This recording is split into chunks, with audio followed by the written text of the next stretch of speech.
Hello all. ఈరోజు మా ఇంట్లో వంటలు వచ్చేసి కోడిగుడ్డు మునక్కాయ తీయంగా క్యారేజ్ కోసం చేశాను. ఇది వచ్చేసి మునక్కాయ తాళింపు పప్పులు పొడేసి. ఇది వచ్చేసి మటన్ అనమాట. మటన్ నేను చాలా తక్కువ చేస్తాను. తక్కువ కూడా కాదు, చాలా రేర్ అనమాట. నాకు తెలిసి సెకండ్ టైం అనుకుంటా. అంటే నేను తిన్ను, అందుకని దాని జోలికి పోను. కానీ బాగా వచ్చిందంట, ముక్క కూడా మెత్తగా ఉడికింది. ఇది వచ్చేసి రసం అనమాట, నెల్లూరు చారు.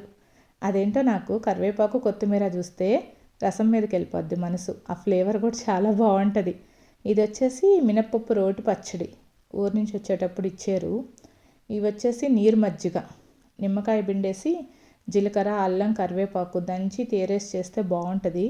పిల్లలకి బాక్సులు పట్టుకెళ్ళేటప్పుడు కూడా మనం ఇవ్వచ్చు అనమాట, వేడి చేయదు. అదేంటో ఎన్నున్నా కానీ, అంటే ఎన్వి ఏదున్నా కానీ ఒక్క ముద్దైనా పచ్చడితో తినందే అసలు తృప్తిగా ఉండదు. అది అలవాటు అనమాట.